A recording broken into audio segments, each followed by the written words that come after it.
Good morning. Welcome our guest, Mr. Tim Rist. Here we go. Hello, and welcome to The Experience Local with Russ and Scott. Each week, they bring you conversations with local Christian businesses and business owners.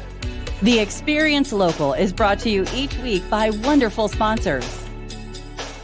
Albany Area Habitat for Humanity.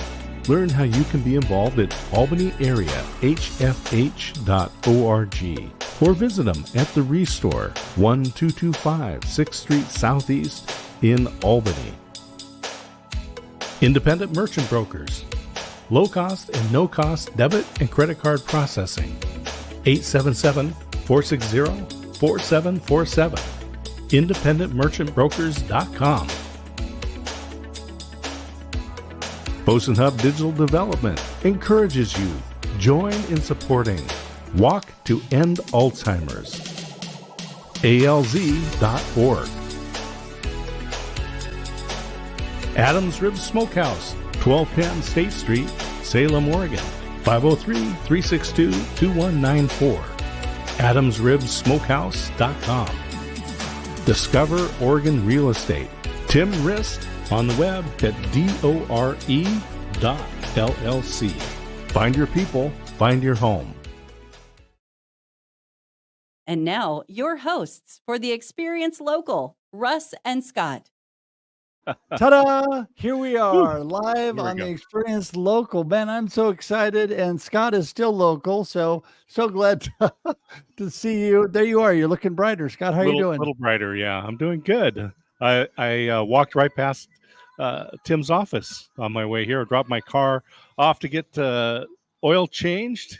Walked over here. Now I'm set up in the mobile office right in front of Panera.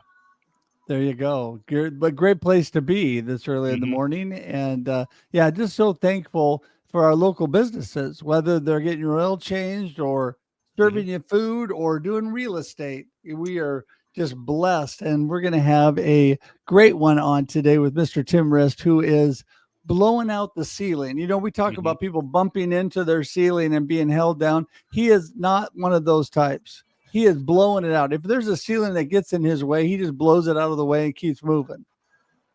I love it. We always have great folks with great inspirational stories for everyone to get motivated. Monday's a great time to get started, Russ. Every week right here on The Experience Local.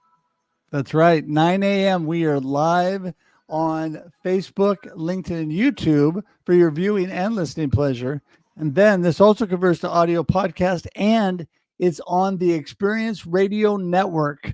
For more details, you can check out the show notes and all the information, but we're just thankful for that and so thankful for local radio. And just really the theme of the show, Scott's all about believers in business, right? Yeah, absolutely. Great to have Tim here. And if people are interested and want to learn more about the radio stations that we're on and find our YouTube page so they can subscribe, or Russ's YouTube page or mine, or connect with us on LinkedIn, go to local.theexperience.video. Look at that. It magically appeared below you too, just as we were talking, just like it was almost intentionally done. So local.theexperience.video is the place. If you just want to go straight to our YouTube page and subscribe, you can go to the experience.video for that as well. But local.theexperience.video has it all.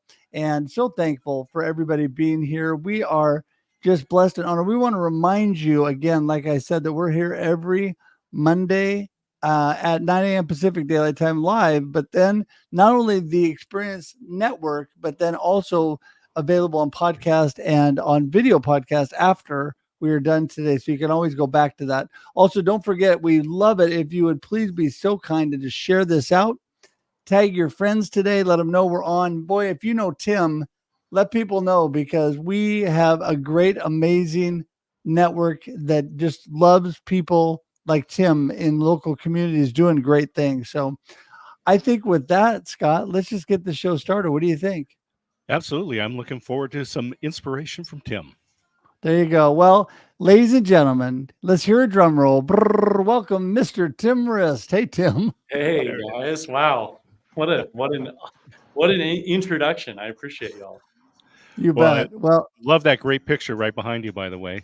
Yeah, Crater Lake. We like to introduce people to the state, and that's one of my favorite spots. I've got a few other scenes from, just different spots in Oregon all around our office, because that's one of the things we're passionate about is the adventure that comes with the real estate, the Yes. community that comes with the real estate, right? Not just the structure, the sticks and stones, but the actual life that comes with spaces that we broker.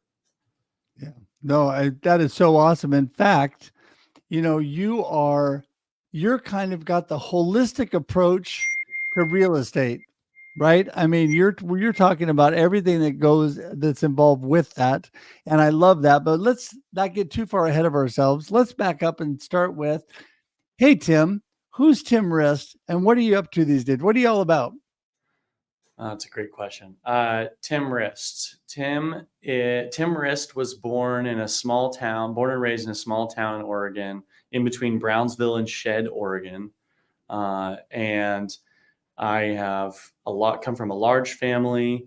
And who am I? I would say I am a father and a son and a friend and a spiritual sojourner who asks big questions and is not afraid to fail forward. I love it. And between Brownsville and Shed, there's a lot of grass farms, but not the a lot. Grassy capital of the world, in fact. Absolutely, right there. And if you're like me, you mourn not being able to go to the Shed Cafe for lunch or breakfast. I know. But Tim, give us a little idea how you got started, and when you swung the camera around to show some of the great pictures that you have, you shared that you've got a little bit of a technical geek side in you there. I saw some equipment. So tell us how you got started and what all of these things that you're involved in. Okay, so how I got started in real estate, boy. Like many things in my life, the best things have come from a place of surrender and trust. And I had, there's a backstory. So really, real estate for me started very young in the construction world. I started from the blue collar approach. So I started working for my uncle when I was 12, just doing construction. He was building a house next door, and that ended up being a real gift to be able to watch a really elaborate construction process from start to finish, from, surveying to plotting a house out, to digging out a basement, to I dug a lot of French drain lines on this house that we built on this like 4,000 square foot house that my uncle built on a slope. Learned about ICF construction, learned about luxury construction really early, how to do things, measure 3 times, cut once was kind of my uncle's approach to most things. So he's very slow builder. But he's proud of what he built, and I was proud to help him alongside my brothers. And so I started college at 15 through a loophole to be able to do underage enrollment through community college. And by the time I graduated with my associates at 16, I was at an interesting opportunity to be able to transfer to Oregon State as a junior at 17. The problem was I didn't have any money. And I had been living on my own since 15. And, I was doing construction, making pizza, and doing farming, running a baler at night for Boss Art. So I had, kind of 3 different jobs I'd circled between, but it was not enough to cut it for college tuition. So really my next evolution into entrepreneurship and kind of the stepping stone before I built a real estate business was running a residential repainting business. And so I painted a lot of houses in college to put myself through. Ended up growing that business. By the time I was 19, I had over 100 employees, 30 crews all across the state of Oregon. And I thought I was the bee's knees, graduating college with honors at 19 with no debt and a bunch of money in the bank, and having done it. I thought I did it myself, but the truth is I had great mentors, great leaders, an amazing family, all of these things that I had come to probably underappreciate.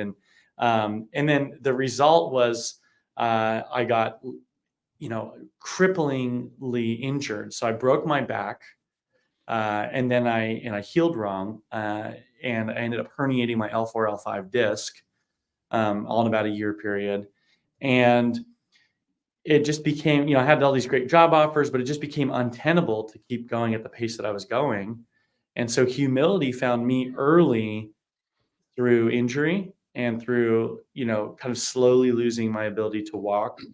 Um, I was able to limp along with a herniated disc and a broken back by basically abandoning all responsibility and taking a trip down to Hawaii. I did a YWAM program through Youth with a Mission at their Kona base. I learned how to sail down there, and I'd end up, doing mission work in Palau, in a little island nation in Micronesia. And so that 6-month journey was kind of like the reset for me, where I unplugged myself from business, and that was really the crucible for when the next evolution of my faith and the next evolution of surrender, I think, at that point in my life. So when I came back from that, long story short, to get into real estate, I came back from YWAM kind of with the similar disillusionment, and I think many people do, where you have all these incredible experiences, you see all these amazing things, and then you show up and you realize life, there's this spiritual narcissism that immediately has to get checked, because you realize, oh, wow, no one was waiting for me to come back.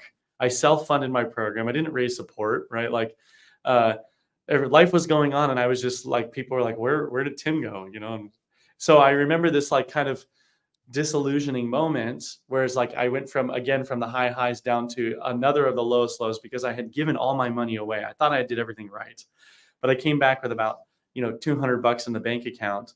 And at that point, like the weather patterns I realized in the tropics made it so my sciatica and my herniated disc were manageable. As soon as I showed back up to the mainland, it was like the crippling chronic pain came on like 10x. And so it was really just a friend who walked up to me at a low point where I was trying to get back into painting houses, but I couldn't really walk. I couldn't really work more than an hour a day. And they just said, a friend walked up to me and said, "Hey, you thought about selling real estate?" And I had just finished kind of this sort of hands in the air prayer to the God, saying, what the heck am I supposed to do? I feel like I've done everything right. I've worked my butt off, and I can't even walk, and I don't have any money, and I got nothing to show for all this effort. And real estate showed up as a lifeline. I had enough money in the bank account to sign up for a class, and so that's what I did. Wow. It's been an amazing journey for you, Tim. And I think you just scratched the surface of the whole story. But I think that through it all, you've been on this journey with God and your faith. And talk a little bit about that, how that really affects you beyond what you just told us, but your current business and where you've come to where you're at now, and that journey that's really supporting you as God moves through it with you. Yeah, I wish I could say that was the last time I'd have to deal with being like cripplingly humbled, right? I wish I could say that like I came out of my late teens, early 20s, going from thinking I was the bee's knees to then just realizing my effectiveness in life could be severed instantly by the severing of my spinal cord, or any small, what I learned is any small intrusion of a disc into the spinal cord eliminates Tim's ability to be a functional human in society, right? So it's like there's this really razor thin edge that my productivity and my power relies on, which is my physical, emotional, spiritual health. And all three of those would come to be challenged to their core over the course of my 20s. I got into real estate. I think with my faith journey, what I realized was, although I had so many great intentions, one of the lessons that has had to be reoccurringly learned is that the path to chaos and pain is typically paved with good intentions. And so I think that as it relates to a faith journey, in full candor, I went through, what I thought was like a lifelong journey with wanting connection with God and wanting to understand Jesus's model for how to stay grafted into the Father, as he would say, studying the Bible meticulously and really having that be a core of my life, to then getting married and doing what I thought all the things were, like all the Christian things, right? I was a virgin when I got married at 21.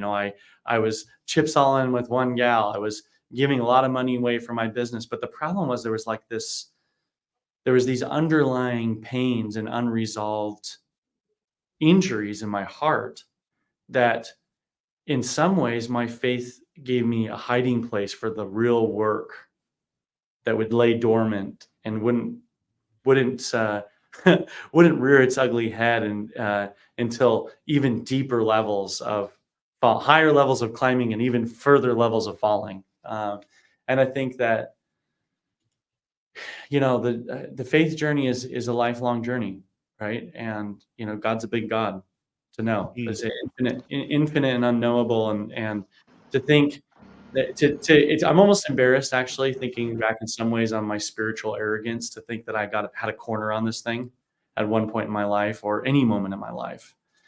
And so I think like the real next level of humility was going through a divorce at the end of my 20s. After 7 years of marriage, thinking I would never be that guy, and then to come to the like impossible and painful decision to pull the plug on something that was something I put my more effort into than any other thing in my life up to that point. And the subsequent deconstruction and reconstruction of faith that occurred, right? The subsequent deconstruction and reconstruction of community that occurred. When I filed for a divorce, I lost an attachment to a principle in my faith that I thought I would never lose. I lost a lot of friends. I was excommunicated from several communities in that process, and ended up like, I don't know, I'd say people talk about their rock bottom moment. And I think that, I don't know how, you asked me an open-ended question, so I'm just going to roll with it. But I think that it all just culminated into kind of a rock bottom moment, literally at the bottom of a cave in Northern California for me, as it relates to my faith journey of like deconstructing down to zero, going from fervent evangelical Christianity and church leadership and leading worship for multiple churches and organizations across the world, to questioning, to agnosticism, to a quick 3-week stint in nihilism and a total unbelief, to my questions and my sojourning not ever being willing to leave me in any one particular place for long because I want truth. And as it turned out, it's kind of emotional to show us, but in my search for truth, what I found is truth finds me. So I'll just remind everybody, today's believer in business is Tim Rist on the Experience Local Live with Russ and Scott. Tim at Discover Oregon Real Estate, DORE.LLC. Tim, I painted houses in college too. That helped pay the bills. My final number of employees was me at the end. Nice. So yeah, great to hear that story. And thank you for being so open with everybody. We said that this was going to be an inspirational time, and I'm just overwhelmed with what we've heard from you. And one of the things that I heard is, it reminds me back when I was in college and we were off at a retreat, and it was being one of the speakers was this amazing self-taught pianist, and the guy was just incredible. And he got up there and he told us as college students that, yeah, he has skill. He is a musician, but his identity is not in music. As he said, at any moment, God can take that away from me. Mm-hmm. And you've shared your journey up to this point. And one of the things that I hear is that God has given you and he's taken away. in a lot of ways, paralleling Job's story. So let's talk about where your identity is, because it can't be in those temporal things. Yeah, I think I went through the identity having the identity crisis of realizing I had marketed myself so aggressively as a real estate agent, that was that is what became my identity over the course of my 20s, to the point where I would go and want to just hang out with friends and, just be me. And I would find myself inundated with real estate questions, and the pressure to keep walking onto that stage and be a real estate advisor for even my friends and family. And that identity capitulation, that isolation of myself was self-created, with the good intent to be a great marketer, right? And if I could go back in time, gosh, I wish I've done a little bit more of the Russ approach, which is just be a professional friends maker, but instead I was a professional real estate prospector, right? And so I ended up with a bunch of real estate prospects, but I failed to create, I think, the friendships and relationships that I could have during that time by being overly singularly focused. And so I like to think that, that the real estate component I've shed that as a mask that I have to wear, and more of a tool in the tool belt that I can pull out, but it doesn't encompass me. There was a long time where, my identity as a Christian or a Christ follower, at least as a Christ-leaning spiritualist, even in my lowest of moments, right? Even in my biggest questioning moments, having, a lifelong focus of reading the Gospels and specifically the book of John. In fact, I just got a verse from Ephesians tattooed on my rib with my dad. Like, there's certain passages that are, they say you learn certain timeless things from a timeless text, and they become like words written in your heart. And I think that holds true to me, even in my moments of atheism and agnosticism. There were these just truths that would just reverberate through me. And I was a bad atheist, by the way. So my identity didn't work there. I lasted only about 3 weeks. It just didn't work, right? Because I was driving through all these beautiful parks. So to answer your question, like, who am I? I'm just a son. I'm a created being. I'm a spiritual being having a temporary physical experience. And I'm a son who's learning how to be a father. I think that's really the core of my identity. I'm learning how to be a father by being fathered and mothered, by a force that's bigger than I could possibly articulate or even fully comprehend. And I think that I think I'm someone who's recovering from identity crisis, recovering from the cognitive dissonance of having an audio of like, hey, I'm a Christ follower, but my life doesn't really imitate the teachings of this transcendent role model, right? And hey, I'm a real estate professional, but I don't really want that to be all I am. And hey, I'm trying to mesh these gears together, and it's making a lot of noise, right? Because I'm trying to be this great negotiator and work for my clients and be that bulldog and that shark for my clients' behalf. But what about this other value set? And so I think I'm someone who's been recovering from meshing these gears together to just saying, you know what, I'm a sojourner. I'm a spiritual sojourner. I'm failing forward.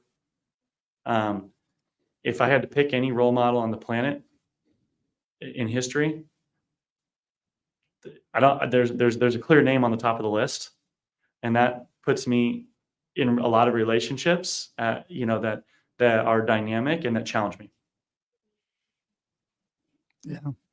Well, Tim, I tell you, you're very inspiring, and through all that you've been through, have come out with such a great perspective. I mean, life is not over. Every day we're dealing with ups and downs and learning and growing with God. And so thankful that you are willing to share, like Scott said. I love all you're doing with your business and what it means. And what I really need to have you help me with to wrap this show up today you have a couple minutes to tie in how your business is really touching people and what your real heart is for your business, and then tell everybody how they get in touch with you. Thank Great. you. Thank you, guys. Hey, thanks for having me too. I can get to rambling, so I appreciate you guys humoring me. No worries. You're doing great. So the mission, Discover Real Estate is the bigger brand.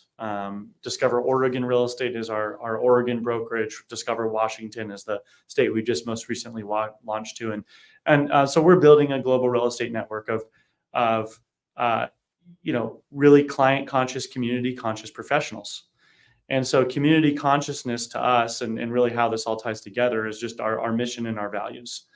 Our mission is to facilitate the discovery of community, legacy, and adventure through real estate everywhere. So for us, community means helping people find their people and find their place. Introducing our clients to local businesses and experiences, and faith communities as well. I think legacy for us is the belief and the desire we have to leave this world better off having been a part of it. I like to think that there could be a fingerprint of, because I showed up here, because I went on this journey in life, I made things better for those that came after me. And so the real practical, money is just energy, and we like to use our energy to bless our community. So we support a lot of nonprofits that are near and dear. There are local causes that are doing that mission well, facilitating the discovery of community and legacy, like Teen Challenge, Adult and Teen Challenge, like Jackson Street Youth Services, actively helping homeless youth.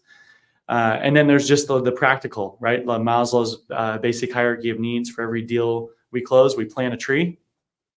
And for every deal we close, we now have started setting aside money to drill wells in Uganda. We found out that it only takes about $8,000 to drill a well in Uganda and change the lives for hundreds of people that are either walking miles to get to water every day, or are not drinking clean water. They're walking miles to drink water out of dirt piles. And so, I think those are the practical, focusing on the practical needs that are unmet. I think that's a very Christ-like thing to do. I think he did a good job at that.